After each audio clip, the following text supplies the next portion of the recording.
I'm Abby Garrison. I'm with Causeway, and we are Chattanooga's social entrepreneurship civic engagement hub here in town. So I just want to quickly introduce Phil and Woody. Phil Roundy, he has all sorts of great publications out there. If you guys want to read some academic papers about this stuff, he's kind of one of the experts in the field nationally, so we're just thrilled to have him here locally in Chattanooga now at UTC. And then as far as Woody, I know him a little bit less well, so I'm going to have to reference my notes on him. But Woody Tasch is the founder and chairman of the Slow Money Institute, which since 2010, they have invested $40 million in over 400 local and or organic food enterprises in the US, Canada, and France. For those of y'all who don't know Slow Money, Entrepreneur.com calls it one of the top 5 trends in finance right now. So we're really in for a treat today hearing more about it. Woody is also widely renowned as a thought leader in this whole patient capital, mission-related investing, program-related investing, kind of community development, venture capital world. Any of those buzzwords and things, he knows a lot about them and is going to share with us today. He's the former chairman and CEO of Investors Circle, which is one of the oldest angel networks in the country, and the only one that's dedicated specifically to sustainability. Since 1992, IC members have invested more than $200 million in early stage ventures through their network. So basically Woody has been an entrepreneur, he's been an investor, he's been a board member, a venture capitalist, he's kind of run the gamut. So he has a lot of different expertise to share with us today. He's been featured in pretty much every major publication you can possibly think of, almost internationally. So we're thrilled to have him here today. Hope everybody's excited to listen and learn from him, and join me in welcoming Woody and Phil.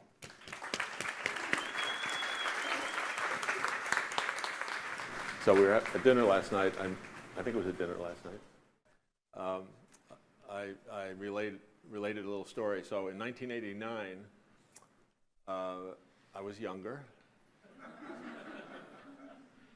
That's it. That's the end of the story. All right.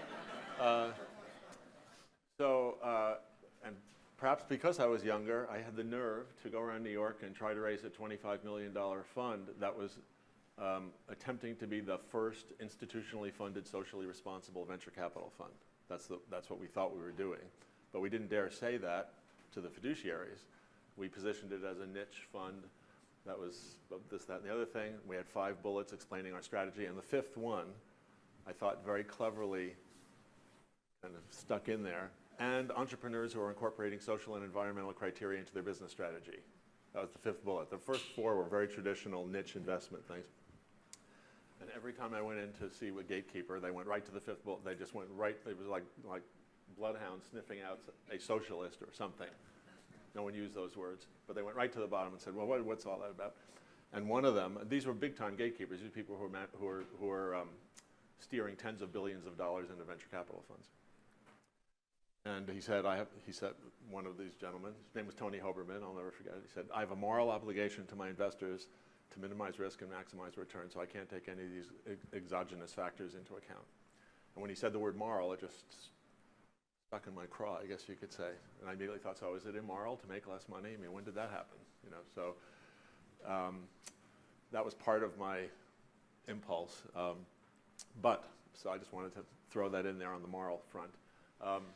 So Slow Money is, after 30 years or so of doing different things in venture capital and philanthropy and angel investing, I took a year off to collect my thoughts. And really the impulse on that was, why aren't we getting more money to flow in different ways? And you just very nicely, framed the problem, which is we've got, fast money over here, otherwise known as money. Zooming around the planet, doing all kinds of things, with maybe derivatives being the most excessive and crazy example of financial markets detached from people and place.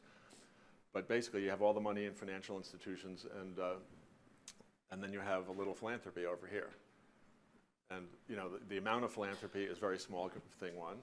Even though America is the most generous country in the world, still relatively small compared to that. I mean, if you look at things like, so if I ask you, how generous is America, or let's put it this way, let's have a couple of questions here just to make it interactive.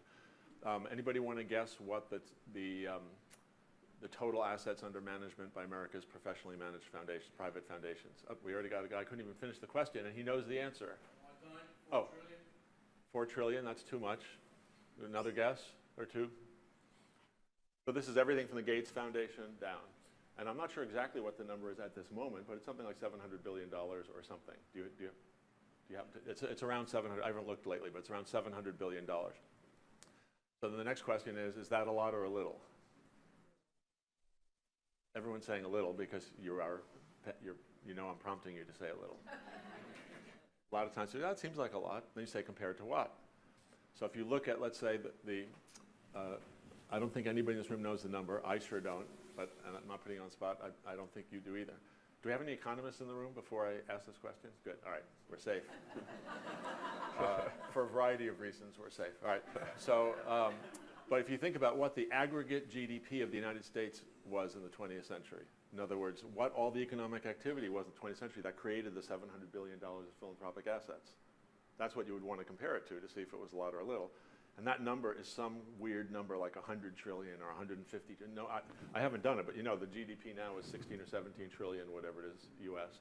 You'd have to, kind of run that backwards to 1900.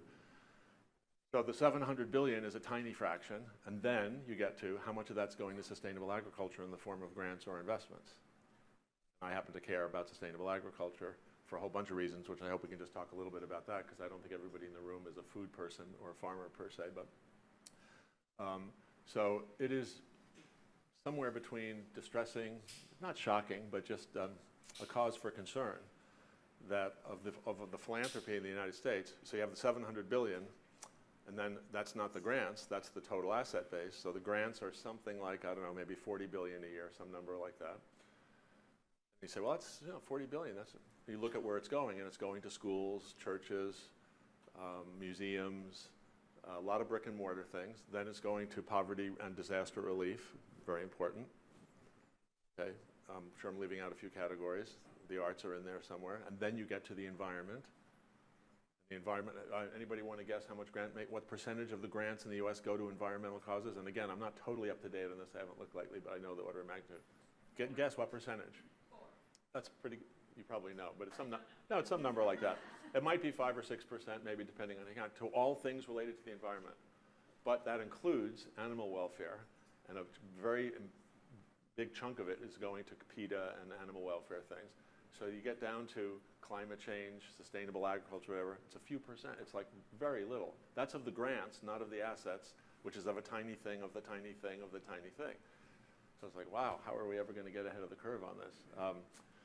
So it's myself into saying, so slow money is my effort to catalyze a new flow of, I'd say our effort, it's not just me, an effort to catalyze the flow of capital from individuals in the places where they live to small farms and creameries and farm-to-table restaurants and distribution businesses and urban gardens and anything that isn't involved in rebuilding local food systems.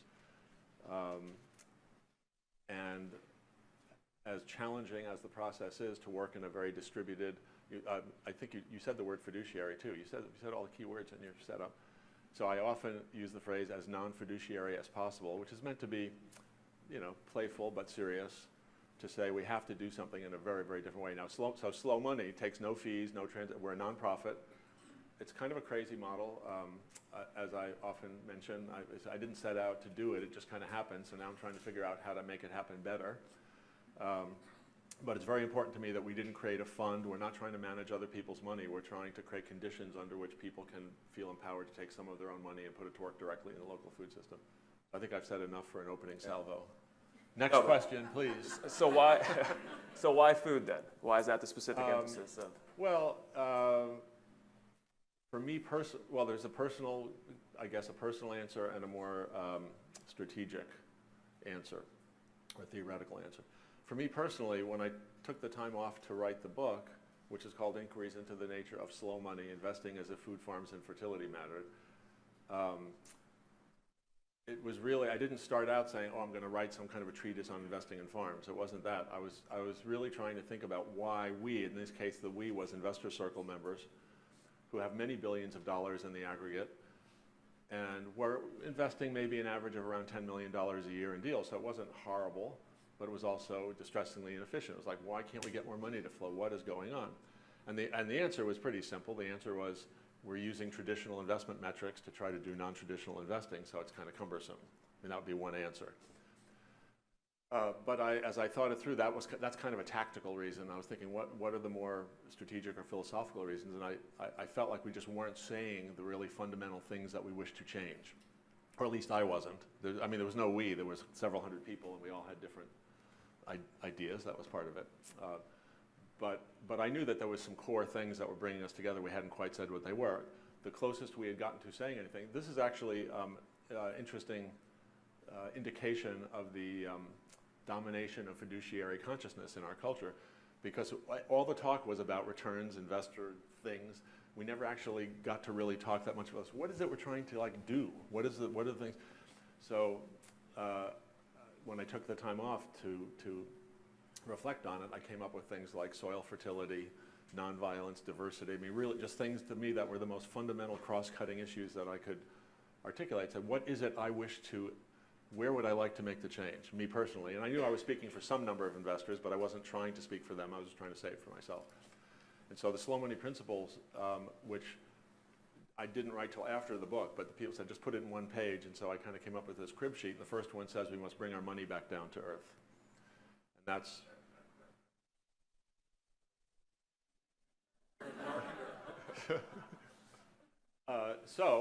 since I got some positive, I think that was positive reinforcement. I'm going to interpret it that way. So let's, just take a second. Everybody in the room, just take a second. If you say we must bring money back down to earth, just think about for a second if you were going to do that, what that would mean. And that's really not said with like an agenda. Just take a second and think about we must bring money back. First decide if you think that's a weird thing to do or a crazy thing to do or it resonates or not. And then you say, well, what would it mean to you? As specifically as you can. Like, what would you do with your money if you were bringing it down to earth?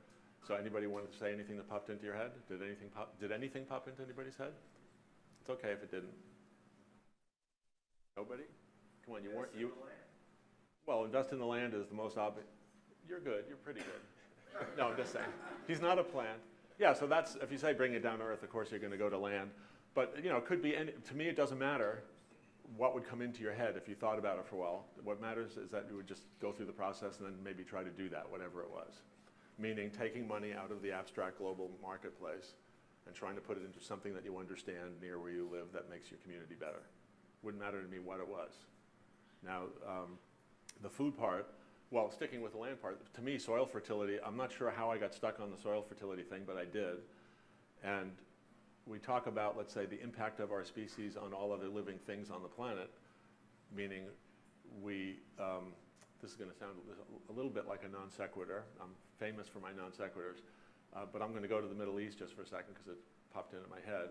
And you have modern agriculture started 10,000 years ago in Mesopotamia.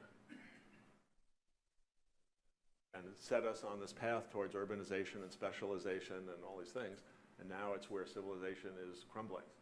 It's kind of a crazy, long thing. But soil fertility, using the soil, so growing crops in a way that does not maintain soil fertility has been a challenge for about 10,000 years. Very few cultures really completely solved it. There are little dots of examples of truly sustainable agriculture, meaning where for centuries people have grown crops and maintained soil fertility. I was just at this conference up in Nashville. I know you want to ask another question. Sorry. It's all right. So I was just up at this conference up in Nashville, and Fareed Zakaria, the CNN commentator, was the MC, the moderator, and he relayed at one point something. A book came out a couple of years ago called The Accidental Superpower. I don't know if anybody here saw it. You might be aware of it. And it basically explained that the unfair competitive advantage the United States has had historically is we have, and I think Fareed said number, 15,000 miles of navigable rivers. Some number like that, 15,000. You know how many there are in the Middle East? How many miles of navigable waterways? 120. I don't remember the number in Africa. Fareed said the numbers. Africa has lots of rivers, but very few of them are navigable. They all have waterfalls and all kinds of other seasonal problems. So having a sustainable, food, so that's water. Soil, again, all you have to do is drive through the Midwest. I remember the first time I did it, I was from the East Coast, and I was like, oh my God, no wonder we're, just feet of topsoil everywhere, lots of little rivers going through. And so the fact that we are able to produce the amount of food we are able to produce does not mean we are doing it sustainably. And there are all kinds of stats, which we could get into if you want, all kinds of stats on soil erosion and aquifer depletion. Those two are the main ones. I mean, we're depleting the aquifers even though despite all the groundwater, the surface water, we're pumping the aquifers dry. And go to Scientific American, there's no real argument about that. Sometime in the next 100 years, most of the Ogallala aquifer is going to go dry. Go to eastern Kansas and ask any, western Kansas, ask any farmer, it's already going dry there. So this is not alarmist talk, it's just that we've been blessed with tremendous bounty of tremendous natural subsidy in this country. And it's a little hard to come to grips with the fact that we're using it up and we might have to change something. So soil fertility, to me, the positive side of it is it's a beautiful, mysterious, there are billions of microorganisms in a gram of topsoil. I mean, there are amazing things about the soil that are also a source of wonder and beauty. So one would come to the conclusion of, gee, let's try to create a food system that doesn't destroy that. So soil fertility, a sense of place, that's another one.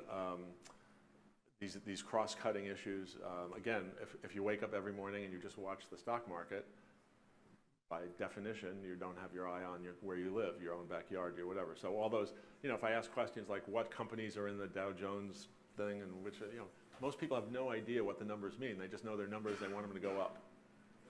And unfortunately, it's not that much more sophisticated on Wall Street. There are numbers and everyone wants them to go up.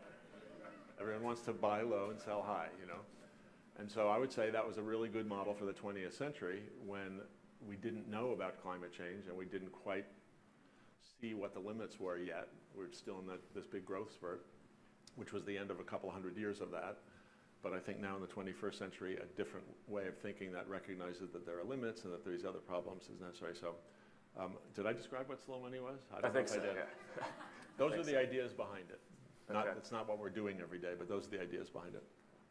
So it seems like one of the problems is we've kind of outsourced our investment to mutual funds and pension funds and these kind of big organizations in the sky that run all of this.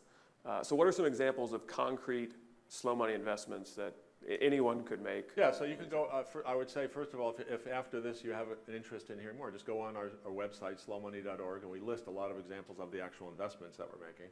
And they are kind of shockingly obvious. If you know about the food system, they're very obvious. So it's everything from small, diversified organic farms to local processing and distribution businesses, to farm-to-table restaurants, seed companies, compost companies, cheese makers, slaughterhouses, kind of the whole gamut of things that are rebuilt. This is food infrastructure which actually existed in the United States at the turn of the last century.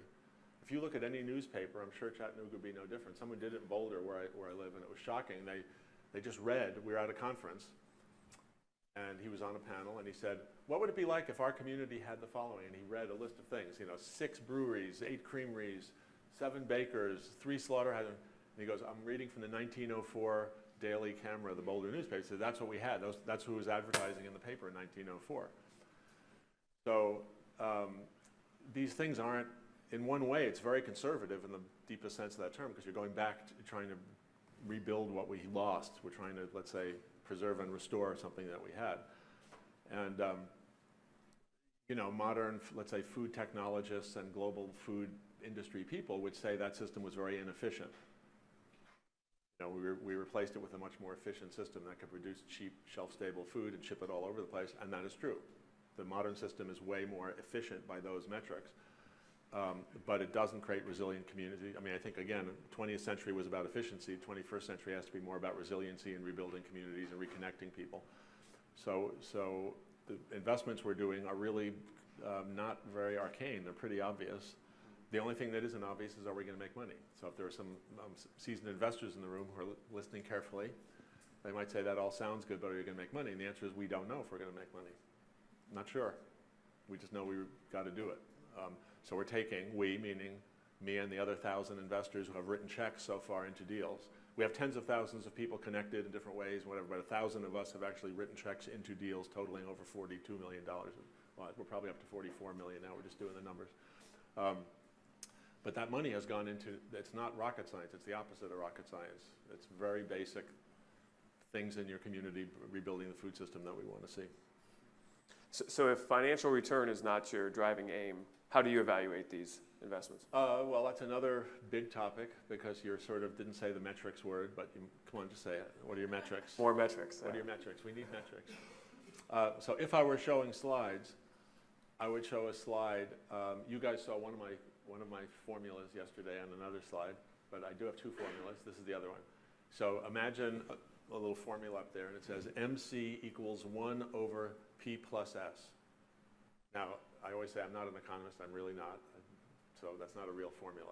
But it means metrics and certification, MC, is inversely related to place and scale. Meaning, if you are down the street from an organic farm and you decide you want to invest in it, you do not need a third party to measure the social and environmental impact of that investment.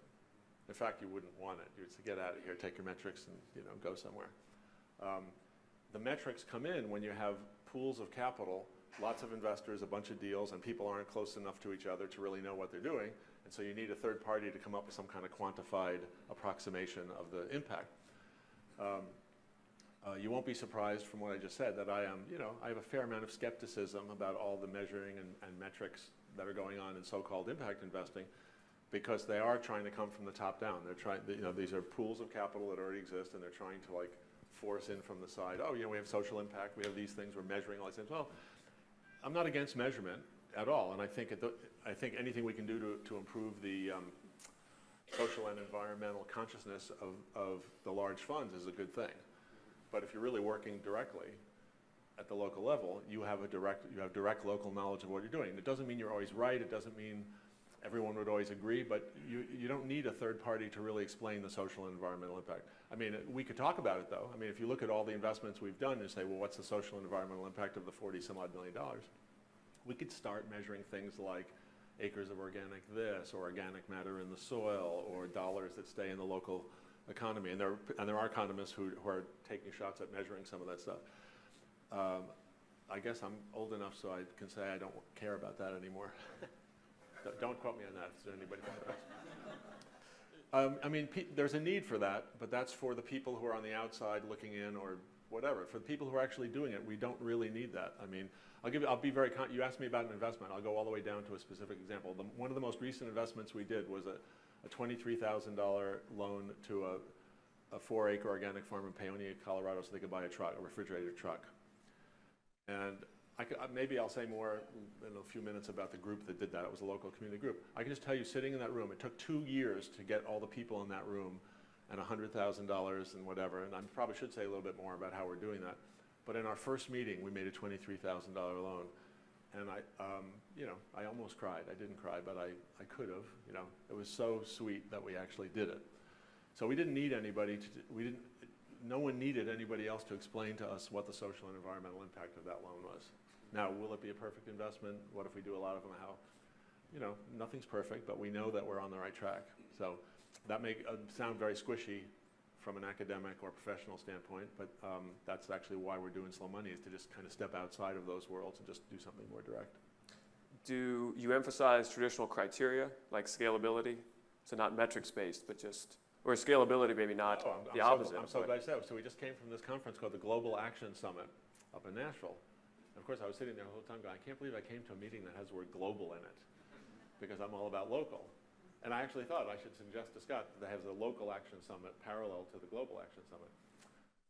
And I'm saying that because the word scalability was mentioned every other word in there. It's big problems require big solutions. I'm just curious, before I go on, how many people here have read Wendell Berry? So I'm not surprised that maybe more than typical sample. So, Wendell, I often say all I'm doing is bringing boiled over Wendell Berry into finance, so it keeps me busy.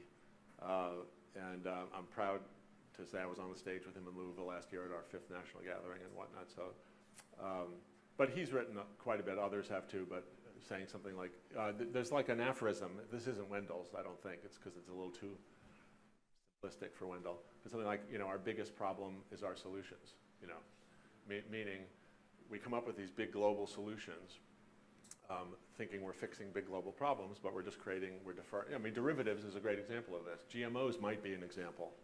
I know it's a hot topic, but if we just stick on the finance side, derivatives were developed to reduce risk. Does everybody know that? I mean, that's how crazy the whole thing is. Derivatives, the reason every banker in the world was buying derivatives contracts is because it reduced risk on a certain transaction. It appeared to reduce risk. And then when you say reduce risk, this goes back to the moral obligation. It seemed to reduce risk and increase yield. Wow, that was kind of a magic formula. Less risk, more yield. $10 million worth of that. So we did all of this clever little solution to de-risk. That's a word that we heard a lot at the conference the other day too. I hate that word, de-risk. We shouldn't be allowed to have words like that, I don't think. It's kind of like incentivize isn't that great either. I never liked incentivize. So anyway, we're de-risking things, individual things. We're cleverly creating solutions to things. And then the solutions get really, derivatives. Oh, great, a whole new blah, blah, blah. Anybody know what the value of the derivatives market is today? Okay, first, what was it in 2007 or 2008 before the Great Recession started? Anybody want to guess what that was? 600 or 700 trillion with a T. That's 10 times the global economy of these instruments. Okay, it's over a quadrillion today. It's more today than it was then. That's how crazy our system is. I don't think anybody really understands it completely. I know I don't. But so the idea that big problems require big solutions to me is suspect at this point in time. I'm glad people are working on big solutions, I suppose. I mean, if someone comes up with a magic technology for sucking carbon out of the air, we probably all celebrate. Except I'll bet you anything that 100 years later there'd be another problem with all the carbon that came out of the atmosphere. Think about cars. Why were cars? What was the big attraction of cars in 1910, 1915? Anybody want to guess? I'll give you a clue. It wasn't that they were fast. Environmental. Why? Meaning that the Horse poop in New York. Horse poop in New York. That was the main initial attraction. Wow, you could get around without horse poop because they're having trouble getting all the manure off the streets in New York. So that was the initial impulse. So it worked great, and then it was like, oh, and they go fast, and they can go fast. Or eventually, they started going faster. Well, so we solved one problem. We got horse manure off the streets of cities, and now we have carbon in the atmosphere. And just human nature to me. I mean, the Greek philosophers knew this. You can say whatever goes up must come down. I mean, we're not going to trick Mother Nature forever. We're just not going to. I think it's crazy. We're talking about going to Mars and settling Mars now. Elon Musk, his brother, I know, lives in Boulder and whatnot.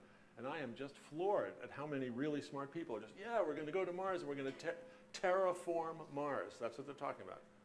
Creating an Earth-like little bubble on Mars. I'm going, you think we are smart enough after we fucked up, pardon my language, our planet, to take pieces of it and go to another planet and do it better the next time? Are you out of your... Anyway. But this is a real thing, and lots of money and lots of really smart people, and they're saying, oh, you don't understand how smart those guys are. And I'm like, all right, maybe I don't, but I guess I don't. So my energy goes more away from big solutions to lots of small things. So this was a riff on scalability. If you take one of my favorite farms in Boulder is called Cured Organic. Cure Organic, Annie Cure, and her husband, their name is Cure, C-U-R-E. Kind of a great name for an organic farmer. They have 15 acres. Very diversified, little livestock, vegetables, eggs, honey, all kinds of things. They gross about $300,000 off their farm, and they net about $75,000 a year. They have a CSA, they sell at the farmer's market, they have a farm stand. It's just a beautiful thing. Sometimes I say it's heroic. That's kind of a strong word. But in today's world, I think a family that does that, I think they're doing the thing that this country needs more than anything else. It's an amazing thing. And yet from an investment standpoint, because it's not scalable. It's like, what? $300,000? to an investor, that's like, where's the business? That's a hobby. But if anybody here has tried to grow their own food at all, which I'll betting maybe half of you have, then you say, what would it take to grow $100,000 of it and bring it in a quality, timely fashion to someone who would buy it? You say, forget it. Forget it. I can't even contemplate how you would even imagine doing that. So here we have the stuff that we need that's beautiful. It's not scalable, and therefore, from a financial standpoint, we're not sure how the risk-return things would work out, because the only way you can get real stability in financial terms is to have scale. You want finance, just pure finance, meaning you want to measure dollar flows and you want to know how much you're going to make, and you want to, it's a big arithmetic exercise. You got to have enough math there to make the arithmetic work. When you get down to small scale, you have to have a whole bunch of different things, and again, the word is scale. When you go down to small, what many writers and thinkers would call human scale, away from institutional scale or abstract scale, the arithmetic doesn't work the same way. And you got to be willing to kind of relax the arithmetic and kind of use other faculties. I'm glad we got a question. That's good. Yep.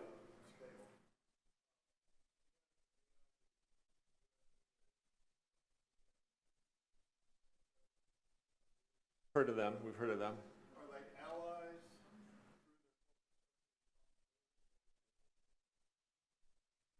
allies? Opponents of little old me and slow money? We don't have any enemies yet, that I know of. We're not big enough. That's another thing that's good about small scale. Kind of stay below the radar. No, I don't know how to answer that. The question was big corporations, USAID and Monsanto, and he listed a whole bunch of big corporations. Are they allies or, did you say enemies? I'm not sure what you said, but allies or opponents. Opponents. I just think they don't take it seriously yet. I mean, I can speak about it more from the financial side than the corporate side that way, meaning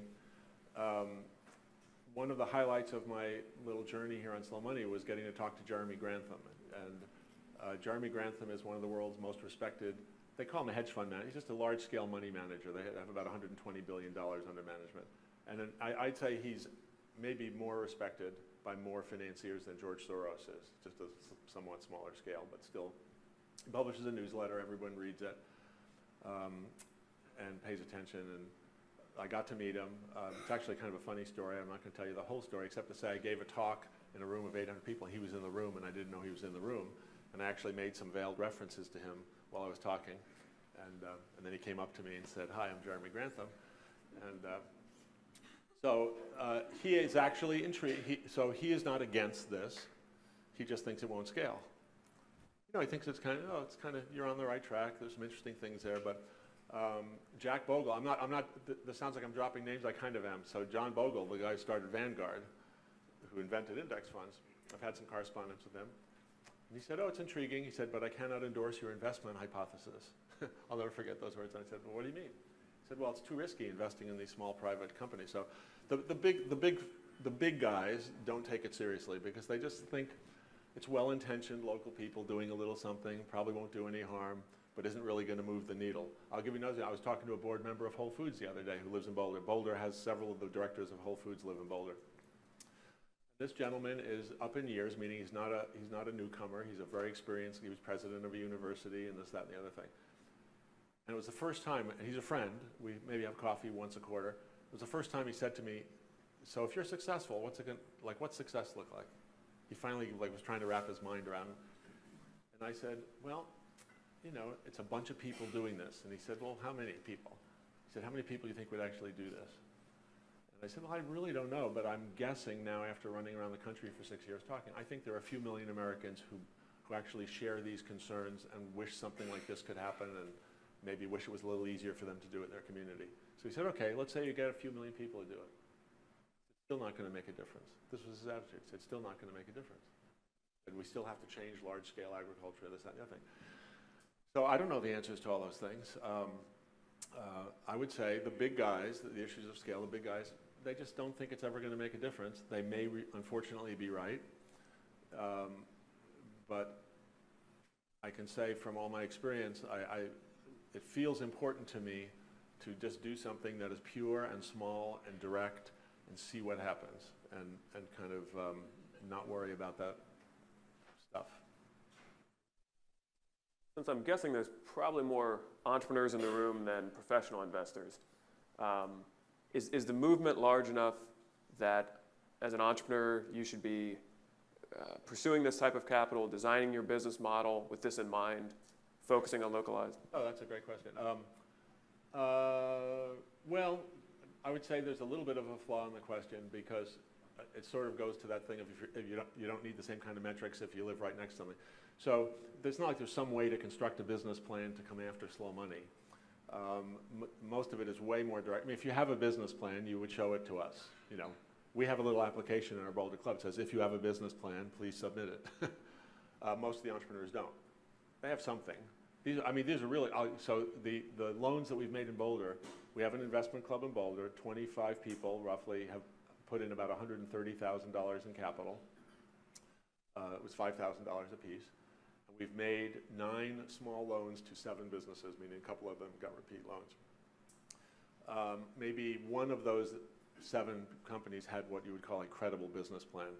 It's a company that's making jarring fermented food, pickles and kimchis and sauerkrauts and whatnot. And that's a hot category, and they're starting to get distribution regionally, and they're up to maybe $1 million in sales, and they have angel capital and this and that.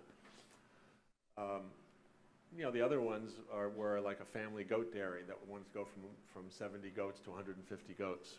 It was a mother and 2 sons. They didn't have anything remotely like a business plan. But they had great cheese. They've been selling forever in the Golden Farmers Market and selling out. We knew them, and we were able to figure out that we thought it was worth doing. It's been doing great. So yeah, it's not, you don't have to come up with some different kind of a business plan. It's the same, you want the same quality of thinking and entrepreneurial activity to the extent you can determine that. It's just that let's say the terms of the loan are totally different than anything most of the entrepreneurs will be able to get anywhere else. So to be specific, in the Boulder Club, we're making 3-year, 3% loans. What the Boulder Club decided to do, just keep it simple, just 3 years, 3%. The club in Carbondale is making 0% loans. Whoa. Maybe I should just say a tiny bit more about that because I referred to it once before.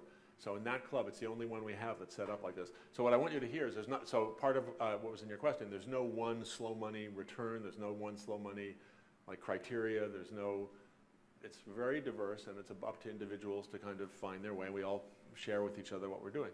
So we have 14 investment clubs now, which are 13 of which are LLCs set up according to SEC guidelines. So there are gentle rules about how the SEC lets you do an investment club. But it's a for-profit model where people put $5,000 in and they're hoping several years later to get maybe $5,500 back. Okay? Now when I say that, I almost have to smile. It's like, why bother? Like, really? Come on, why bother? Well, in a pure financial sense, there's no reason to bother. In a community sense, there's a lot of reason to bother because you're getting 25 people who are meeting once a month or once a quarter, they're making decisions, they're doing things, and there are lots of ripple effects of that, but we can come back to that. After sitting in the Boulder Club, I moved to Boulder when the Boulder Club already had 12 people in it. I had been living up in the mountains in New Mexico where I wrote my book, and I finally moved into town. And there were 12 people already doing a slow money club, so I became the 13th. Now we're up to 25. And after sitting in the meetings for a while, I thought, geez, I never would have organized the club this way. But I just joined in, and I sat there for a year while we were doing our thing, and I said, this should be a nonprofit. We're acting like a nonprofit. No one wants to take their money out. No one really cares how much money they make. We want to help the food entrepreneurs. We want to build something for the future. That doesn't mean we're sloppy because I said all those things. It just means our impulse was different. So we just started a club this year. It's the club that made the $23,000 truck loan that I referred to. That club is set up as a nonprofit. It's in Carbondale, Colorado. It's called Two Forks Club, which is not for those kind of forks. It's the Roaring Fork River and the North Fork of the Gunson River, which I love, that it's not what you think. It's about the place. It's about the place. And there are also 25. 25 seems to be kind of a bit of a magic number for these clubs. I don't know why. But in that model, the 25 of us who are in there, I'm in both clubs, the 25 of us in that club put the money in as donations. And because it's not an SEC club, we're getting there's weeds in here that we don't have to get into about rules and regs and stuff. They're pretty gentle, but they do exist. But because it's not an LLC, everybody can put in a different amount. So we have no rules on how much money you have to put in to join the club. And the donations have come in from $150 to $30,000 from the 25 people. We've got $105,000 in the club. And because they're donations, you just take a tax write-off, put your money in, that's it. Counting is simple, no K1s, none of this other mumbo jumbo. And then we're making 0% loans. So think about what that means. Let's say we make 5 0% loans. One of them, worst case, 2 doesn't perform. We get back the money from the other ones. These happen to be 3-year loans also, and then we re-lend that money back out. And the idea is over time, we hope more people will keep joining, and gradually the capital will grow and the returns will come in. You could imagine in a very long time, like 25 years, which isn't actually that long, but in financial terms, it's an eternity, that you would have a few $1 million in this thing and it'd be functioning as a regular kind of revolving loan fund for the community. I'm not sure what that was the answer to. Oh, business plan. No, business plan. Hey, come on, no, I'm doing my best here. No, so he asked about, can you do a business plan to come for a certain kind of a thing to a thing? And the answer is no. We're all of these different ways of doing slow money, and most of the 40 some odd $1 million has just gone direct from individual investors, not through any formal club, not through any LLC. It's just been people get together in meetings like this. There are some food entrepreneurs here. Sometimes it would be a formal pitch, look a little bit like a pitch fest. That has pros and cons for this kind of a thing, so we try a little of everything, and then people would find each other and make a direct investment, and that's where the bulk of the money has just gone through 1 or 2 or 3 people finding each other and making a direct investment. But then there's been an impulse to try to create these clubs, and I guess let me just, because we're doing this kind of Q&A circuitous, I just say, just to give you a little bit of a clear idea of the slow money process, we've basically got 3 constituencies, and I'm sure they are represented in this room today. We've got angel investors, fewer number of people where most of the dollars are, often with a reasonable amount of experience making private investments.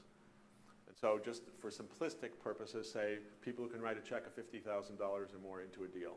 That's overly simplistic, but just do that. Then we've got the club members, which I just described. We've got 14 clubs now, 4 of them are in Colorado. Generally speaking, again, slight oversimplification, those are people who can put in $5,000 every year or so into a little portfolio of small deals. $50,000 and above into one deal, $5,000 into a little portfolio of deals, and then you've got then you've got, in a sense, everybody else, which is, hey, we want to do this, but we only have $50. Can you just give us something to click on online? And we have tried a few things to satisfy what we understand to be demand, and it's trickier than we thought, but we have done it successfully a few times. We've raised $100,000 around an event in Louisville last year. We just raised $56,000 in Colorado. And those of you who are following us a little maybe saw that campaign. We called it Beatcoin as a joke on Bitcoin. Yeah, it's not a total joke. It's actually meant to be playful, but an important little tweak. And we featured 8 local, all Colorado food entrepreneurs. The page is still up. You can go look at it. And then similar to what I described in the Two Forks Club, you could put in any amount, 25 or more, to quote unquote buy your Bitcoin. It's a donation. And people put in between $25,000 and $5,000. I think 2 people put in 5,000. There were a bunch of thousands, and then all the way down. And so we have had some success with crowdfunding. I guess we're still testing it and trying to figure out how to do that better. But I just wanted you to hear, again, it's not just that there isn't one business plan that you can write to target slow money. There's not even one slow money investor. You've got these 3 different layers that are each kind of evolving. So yeah, let's.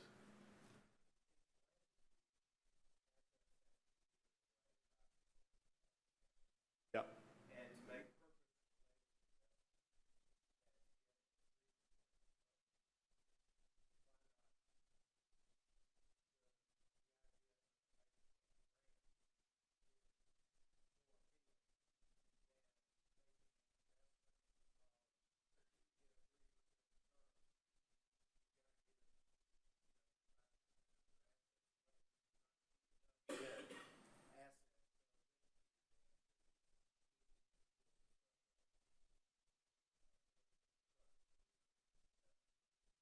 how do you get philanthropists?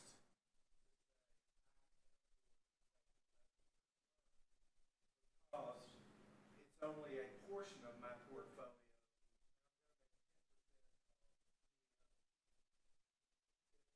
Willing to invest in. But how do you get that Could you guys at that end hear the question? Oh, good.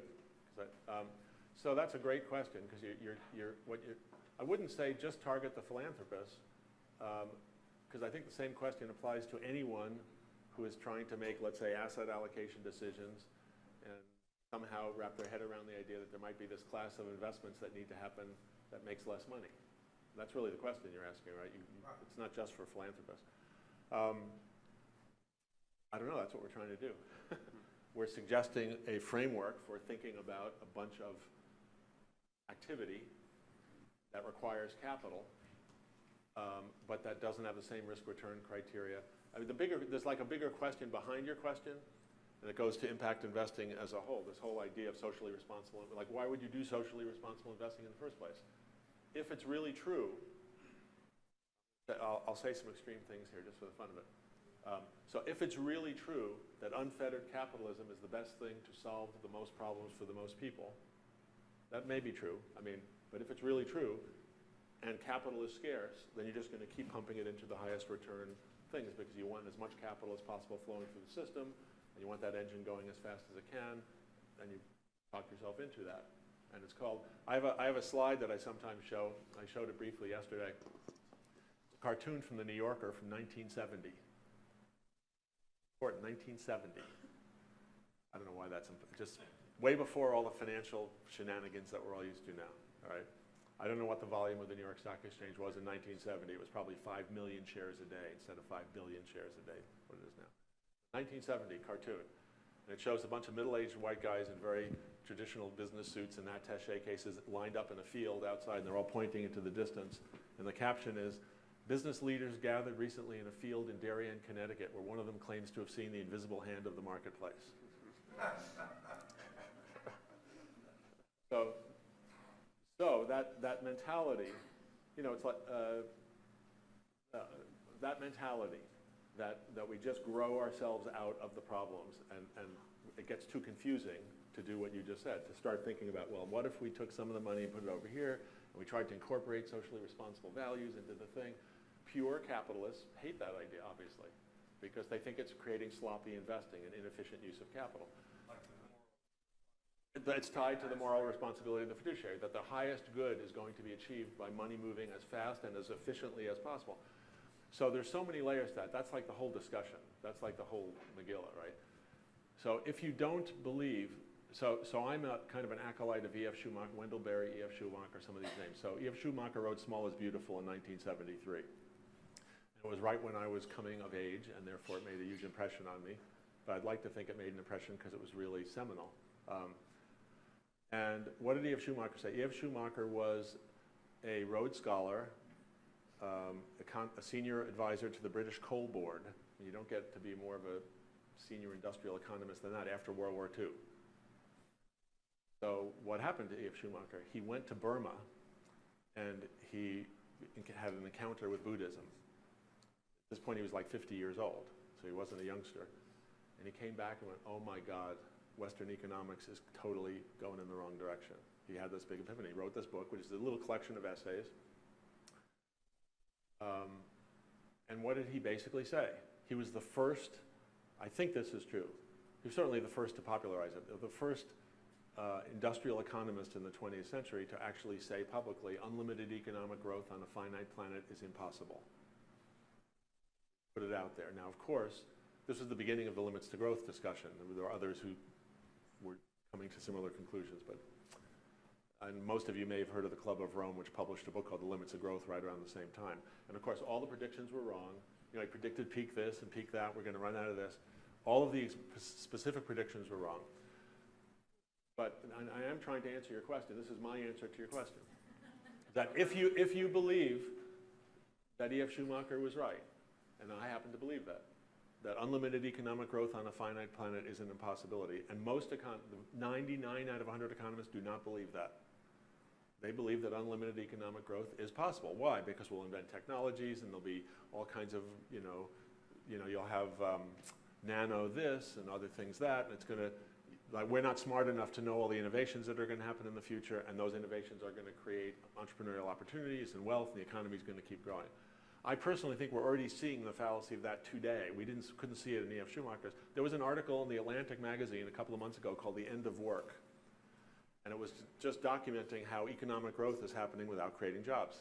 Big surprise, right?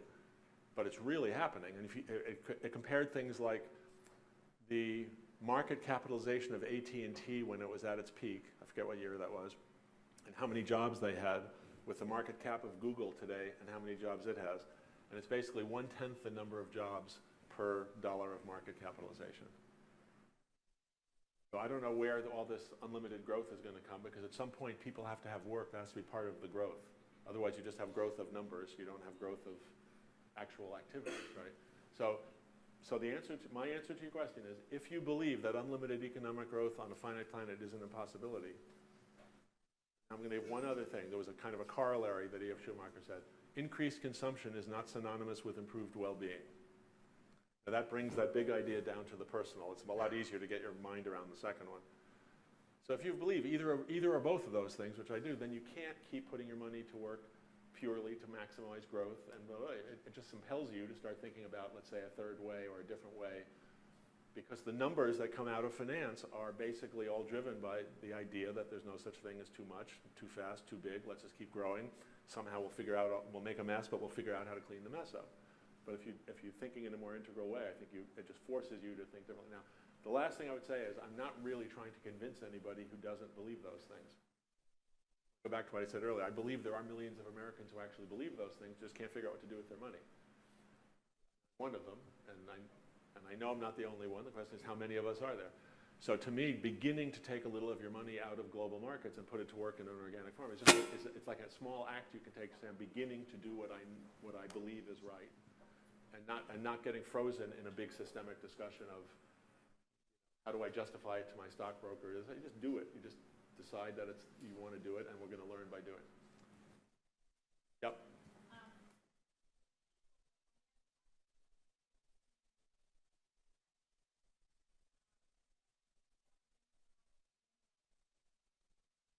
Good question.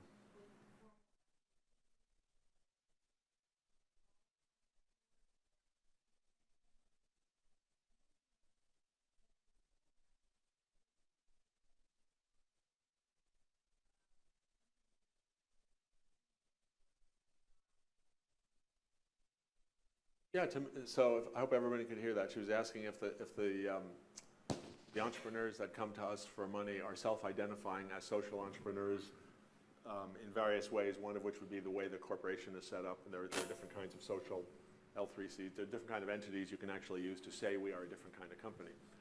And the answer is no. In general, no, meaning most of the people they're not sophisticated enough about finance to have really thought that through particularly. In other words, they didn't dream up some business plan and say, oh, social entrepreneurship is hot. I want to start a social enterprise. Millennials like this stuff. I'm going to go sell, I mean, there's a lot of what's the word? Not academic isn't really the word. There's just a lot of buzz in the marketplace about social entrepreneurship. And so if you are, let's say, in fact, I would say many of the people probably don't even really, the word entrepreneur doesn't, like a farmer doesn't wake up in the morning necessarily saying, I'm an entrepreneur. I think a farmer is like one of the most amazing entrepreneurs on the planet for the reasons I was saying before. Because they've got to do everything, and they don't have high margins, and sometimes it doesn't rain, and the product spoils. They got like 50 different risks that an entrepreneur, a tech entrepreneur, that never has to worry about, and it can't scale as easily. And they don't have an IT. I mean, my God, it's like, why would you, from it? So, but they are, in my view, they are amazing entrepreneurs. So then if you take a restaurateur or someone who has a seed company or someone who's doing a slaughterhouse, well, they know they're entrepreneurs. So, but the word social entrepreneur, it's a kind of a, well, he's saying it's an oxymoron. I wouldn't go that far, but I would, as opposed to what's an antisocial entrepreneur. Yeah, oh, he said it was an oxymoron. Yeah, no, I mean, I always thought when say you're a social investor, and then say, what's the other ones? Antisocial investors? So the words are cumbersome, and I would say, no, in general, the people that are coming to us they haven't crafted a pitch that uses much jargon. And in a way, social entrepreneurship is a form of jargon that has been crafted by foundations and investors to identify a certain kind of an opportunity. Now, there are some people who know that and who will maybe drive down that road a little bit more, and that's okay. But in general, to us, I would say, no, it's a little more grassroots than, or maybe a lot more grassroots than that. Well, it's kind of what I said before. Again, I'm going to answer with an anecdote, because to me, these are all the stories that are coming out of this that we're learning from. So we surveyed the members of the Boulder Investment Club about 18 months ago. We'd never actually done a survey of ourselves, meaning we weren't even sure who was in the room or how much experience. And we kind of got a feel after a while, but we did. So we did a survey. It turned out about a third of the investors, the people in the room, were accredited. Less than that had any experience investing in food businesses. You know, we found out various things. But one of the things we found out was that a third of the people expected to lose money. Now, we're doing 3% loans. A third of the people expected to lose money. A third hoped to get their principal back. I'm saying these words carefully. Expected to lose money, hoped to get their principal back, and the other third expected to make 3%. Wow. So first I was a little freaked out, and then I thought, no, this is actually very beautiful. It's a group of people in the community. They're all doing the same thing, and they're all looking at it slightly differently in terms of finance. And of course, with a little financial experience, you know that we're not going to make 3%. So that third, you go, oh my God, they know nothing. No one ever explained to them what the hell's going on here. That was a little unnerving. But the beautiful part is 2/3 of the people in the club either expected to lose money or just wanted to get the principal back. It's a pretty beautiful impulse. The reason I'm telling the story in response to your question is we had a rousing discussion about those results, what they meant. We got into a discussion of what really is success for this club, and how would we describe it to others? And it occurred to me the following, and this is coming back to how do you identify what the social enterprise is? So I said, if you lived next to a farm, and the farmer's barn burned down, you were in a position to lend them money to rebuild the barn. Maybe make it a little more nuanced. You and a few of your neighbors were in a position to lend them the money. What interest rate would you charge them on the loan? And most people in slow money, I've done, nothing, we just want to get our money back. Would you need somebody to explain what the social and environmental impact of that loan was? Answer, no. Doesn't mean you don't know what it is. You could actually quantify it. You could say, well, that barn, they milk in that barn, this and that, the thing. There's the value to the community. We like the look of the barn. We like there are all these values. You could write them down. You might even try to quantify them a little bit. So I'm saying to you, what's the social marker of that enterprise? You don't need one because you got it. Now, immediately after saying that, you say, well, okay, great. That's like a very quixotic, idealistic thing. We don't all live next to the barn. That's the challenge. So the challenge is as soon as there are 20 of us living in a community who want to invest in 20 barns, and we don't live all right next to them, then it becomes a portfolio. And then someone's got to figure out which ones are in and which ones aren't in, and what are the metrics, and how do you think? But you can still imagine rolling with that. If there are 20 of you in 20 barns, it seems like you might be able to figure that out. And that's the realm we're in. We're in this if you go out to there and say, okay, it's the entire state of Tennessee, or it's the whole county, and we're going to do one portfolio of barns and one portfolio of seed companies. As soon as the circle widens, the need for the social markers, the metrics, all those things come in. For what we're doing, we will. Now, we actually have a thing. You can go on our website. We have something called the State of the Sector Report. Oh, what happened to? We have those for later. So we have a document called State of the Sector Report. I might have one in my bag, but it doesn't matter for me to wave it. It's a nice little thing. It was a big deal for us to produce it. And we did a survey. We commissioned a third party, California Environmental Associates, works at a lot of the big foundations on the West Coast. We took $31 million of our investment, everything we'd done through the end of 2013. And then we surveyed, I think it was 70 other investment entities, meaning families, foundations, other social investment groups, and 40 some odd responded. And so that data set was like $293 million. And I won't say more other than we are trying to create we're not against metrics, we're not against measurement, we're not against taking different looks at what we're doing. But I am against those metrics and those looks driving the activity from the ground up. It's really important to me. That's the whole reason we're really doing it. I want us to do what we want to do, and I want us to learn let the numbers follow the activity, and let's have the courage to kind of let them fall where they may. Yep. Hi. Our organization works with micro businesses, those companies that are very, very small, and sometimes they're a single owner or 5 employees or less. We've done this for about 5 years and have about 100 businesses that have started, about $2.5 million in annual revenue that comes from those businesses. And with the coordination of a number of organizations and financial institutions, we have a loan fund that will be hopefully starting up at the first of the year. And I think that's going to address some needs. But I wondered if, as you've been out there, if you've seen anything. Most of the companies that we work with and support are not ones that a traditional angel investor would invest in. Yeah. Have you seen models where you've got true investment in companies like those that I'm describing? I'm just curious, say a little more about some of the companies so I get a little more of an idea. What kind of companies are they? Well, I mean, it would probably be the ones that are the best of those that we support and work with. I mean, there's a lady who's got there are lots and lots of service-oriented companies, number in the food industry. You've got ones that someone who does a non-emergency medical transportation business that probably has more revenue than the rest of the companies right now. There are people in the insurance business. There are people that do contracting work and painting and gutter work and those kind of things. So yeah, it's all over the place. I don't know. I mean, I don't know the answer to your question. You said, have I come across other groups that are doing something like that? If that was the question. Maybe look at Axion. Do you know about the group Axion? Oh, you're not doing loans? I thought you were doing loans.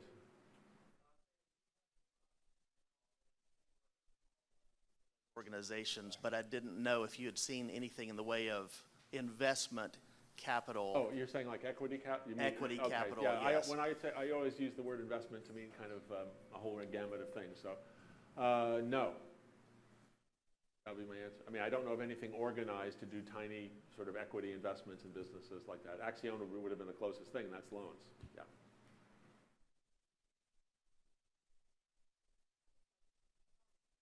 Well, hang on. I think someone here was going to speak, and then you go next. Mine is partial statement, then question. Because of the food industrialization movement that occurred in the previous century, we exchanged the food efficiency at the cost of a lot of things like the soil depletion and the environmental impact. But more importantly, I think, is our health. And I feel like, at least what I've seen in Chattanooga and in our food circles here, is the biggest piece of that, getting people to switch that mindset over to seeing the value in the sustainable foods, is education.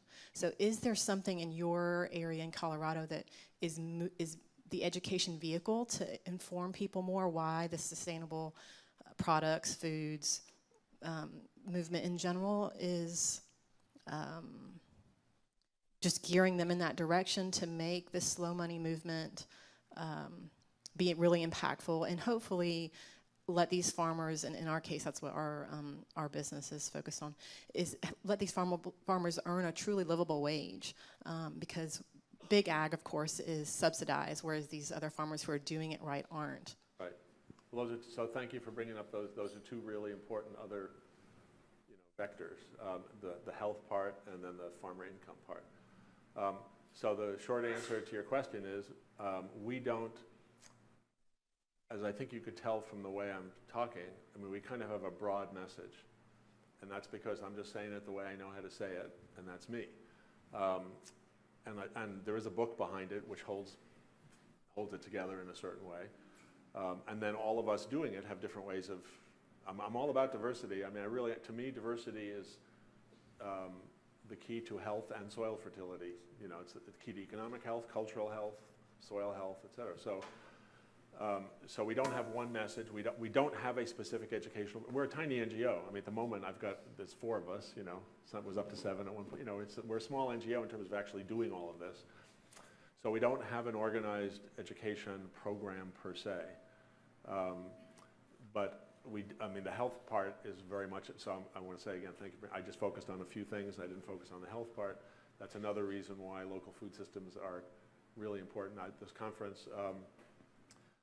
That I was just up in Nashville, had a lot of food technologists there, a lot of global food technologists. The guy, one of the board members from the National Academy of Food Science from China was there. Really fascinating assortment of people, a lot of people from UC Davis. there was a lot of, what's the word? I would say appropriate celebration of the progress that food technology has made in various ways. Won't go into all of them. But if it goes too far, it goes to, we can figure all this out. We can figure out how every enzyme works on the thing. We can figure out how to add every nutrient that you need into a thing. We can, and it's like, was anybody paying attention to like diabetes and obesity in this country, which is all of our so-called improved foods? These are the same people who have created the food system that we now have. So the health thing is a very big piece. It's not just about soil and water and carbon. It's about human health. And it is also about jobs, making livelihoods for farmers. So that's a whole other thing. The easiest way to get a handle, I think a lot of people who are in the food system in the room will know this. Okay, so everyone who's involved in the food system, raise your hand. Okay, you're not allowed to answer this question. Okay, wait, everyone who's not in the food system, raise your hand. I want one of you to answer this question. So one of you who just raised your hand, second time, you have to guess, what percentage of the dollar that Americans spend on food goes to the farmer? What percentage of every dollar you spend on food actually makes its way to the farmer who produced the food? So 3%, it's not 1, but it's somewhere 5%, 7%, I don't know, maybe it's 3%. It's a low number, it's a very low number. And the rest of it goes to processing, distribution, retailing, advertising.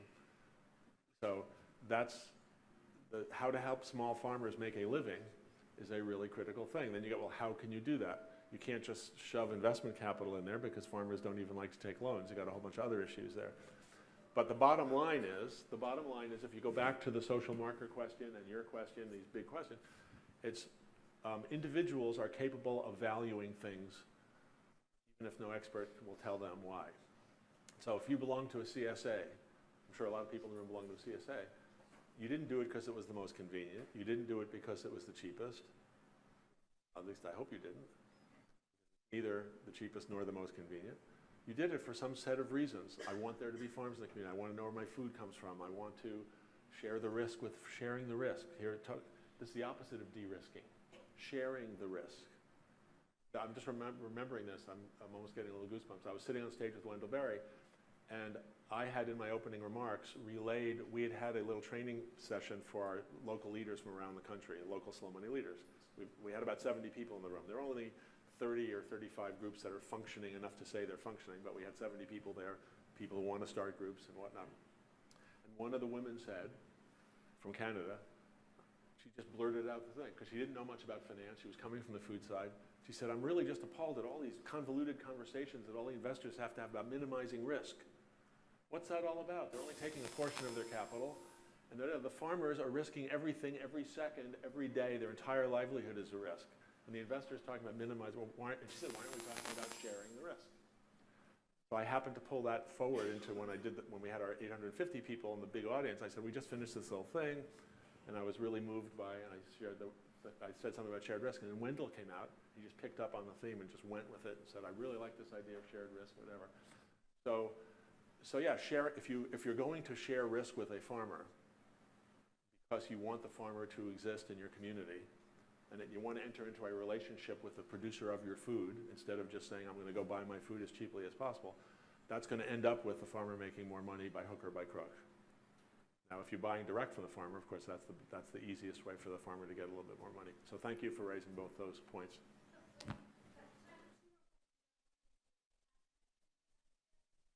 Is there anybody who hasn't asked a question yet? Yeah.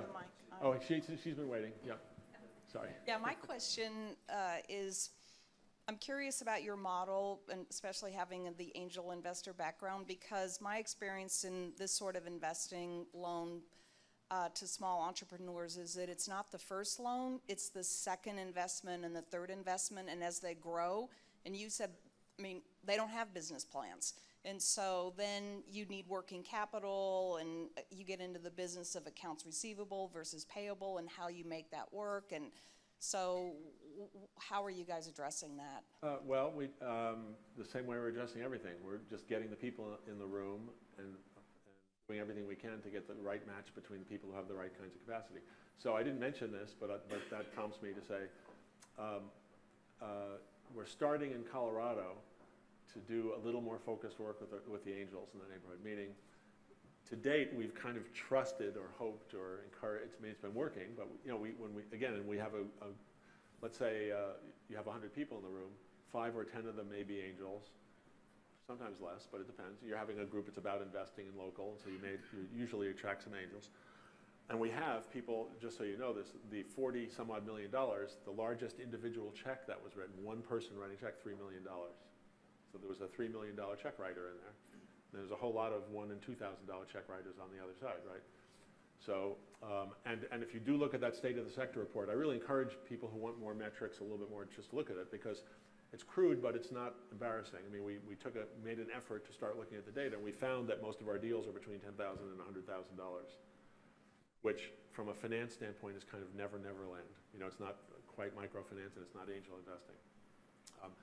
So we're starting now to, after doing this for a few years, you know, you can kind of say it's fun having everyone all together, and it is. It's beautiful, and it's inefficient because the angels have one set of criteria, crowdfunders are a totally different group. So we're starting to have a few discrete meetings for angel investors in Colorado, and I'm calling them Earthworm Angels. Because I just like the sound of it, and most of them like the sound of it. And we've done one deal, 125,000. We're just getting started. So what do? We got a dozen angels together with one entrepreneur in a little room, and we had dinner, and we talked, and one investment happened. So, I think my question was more grow to scale. She's asking how. Investment, and then you have to Well, so I went to the angels because it's going to be the angel investors who are going to have the capacity to continue working with the business. She's asking how do you keep working with the business and adding value as it grows. So the obvious answer is you got to have people who have a little bit more business experience and more capacity to stay at the table and help the company do that. So when angel investing works, that's what it does. There is a lot of BS about angel investing. There's a lot of BS about venture capital, meaning about how it actually works, like what the arithmetic is, how much value is really added, all that. So that's a whole other thing. But because we are doing this on a community level where I would like to think there is zero BS, I realize everyone hearing me wouldn't say there is zero BS, but it's my version of zero BS. It's my BS. Everyone has their own. So, but we're trying to do this in as transparent a way as possible with as little jargon as possible, right? So I would just say venture capital doesn't work as seamlessly as you think. Angel investing doesn't work as seamlessly as you think. So this issue of adding value to a business as it grows, very imperfect process. I mean, I've been on lots of boards, and I've been an investor, I've reported to boards, but very few boards actually add a lot of value to the venture that they're trying to supposedly helping. And we can see the most egregious examples on a large scale of boards that have no idea what the hell's going on in the company. So I just would caution you to, you know, it's an imperfect process. You hope that you're going to get some people as investors who know something about the business, have had some experience, or have just enough general business experience to help with some of the fundamentals of going through some of the growth stages of a business. The last piece is most of these ventures aren't going to grow that much. I know it sounds really crazy, but if you're trying to go, if you're going from, again, I don't want to highlight just the farmers because we're not just doing farming. We are doing processing, distribution, there have been a few software people come in and say we have a software for connecting the farmers to the restaurants. It's a big area. A lot of people are trying to do it. Nothing's really worked that well. So it's a bunch of things. But at the farm level, for me, if I were able to invest in that farm, that Cure farm I described when it was at 100,000 and help it grow to 300,000, I would say, hallelujah, man, that was a great investment. And I got my principal back and maybe made a few percent. I would be celebrating all day and night.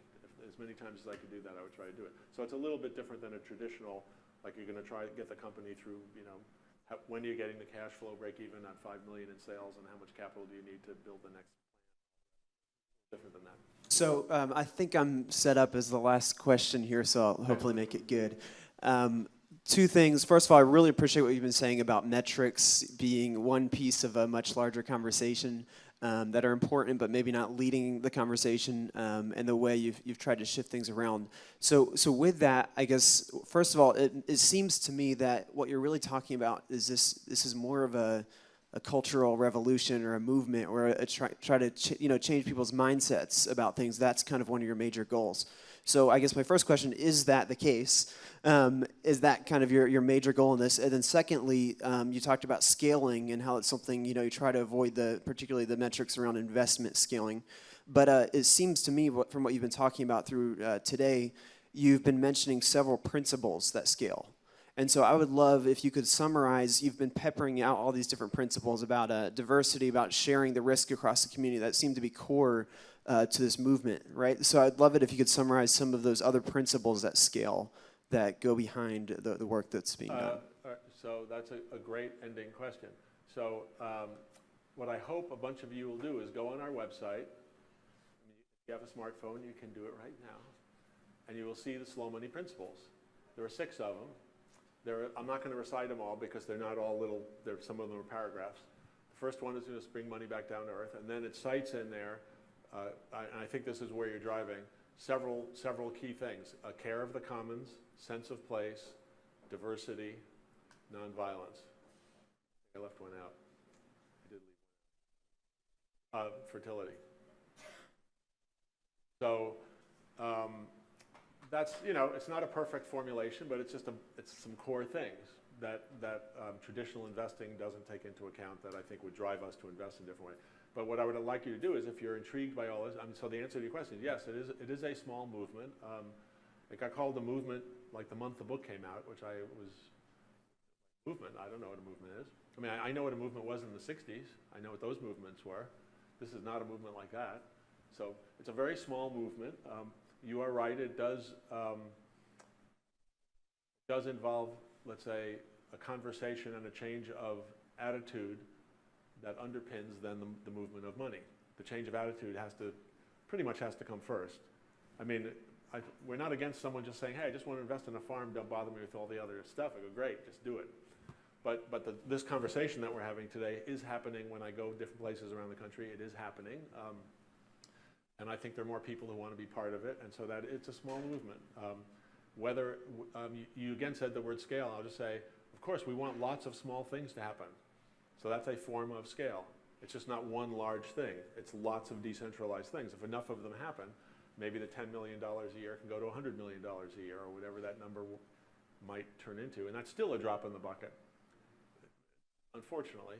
But I would just say, hopefully you got a sense a little bit from some of the stories. I mean, there's something here that wants to happen, and it is making a difference, and the difference is disproportionate to its small scale. So please, if you're intrigued by any of this, go online and sign the Slow Money Principles. If you do that, you go on our mailing list. We've got about 31,000 people on there. And then, we put out occasional things and whatnot. You just kind of know what's happening. And hopefully I'll be back here at some point to have another conversation. What would be the next step if someone wanted to set up a chapter? Or Great question. I hate that question. That's the main question I don't have a good answer for. No, meaning it's a very organic process. So the short version is you got to have a couple of people, usually not one person, a couple of people who really say, we're going to make this happen here. Then after that, it's not that complicated. What we would do is we would connect you with other local leaders. So there happens to be a very good network in North Carolina, which is the only one in the country working the way to a woman named Carol Pepe Hewitt, who's written her own book based on her experience doing this called Financing Our Food Shed. Just her stories going around North Carolina. As she says, I connect people who have money to people who need money and just let them do the right thing. And then she says, how come you middle-aged white guys make everything so complicated? So we don't know why, we just do. And sometimes we bomb countries too. No, sorry, I couldn't resist saying that. .org, not .com. I said slowmoney.org, slowmoney.org. So the point is, if someone here wanted to do it, we would connect you with other local leaders, hopefully somewhat close by. Our little dots are separated by lots of geography now. We're a small NGO with dots in a bunch of different places. And I think pretty quickly you would kind of get a feeling for what you wanted to do here. It would involve some public meetings, almost certainly, of various sizes.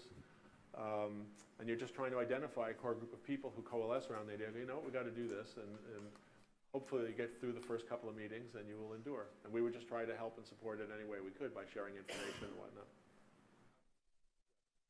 That was supposed to be the last question, but statement. We have a last statement.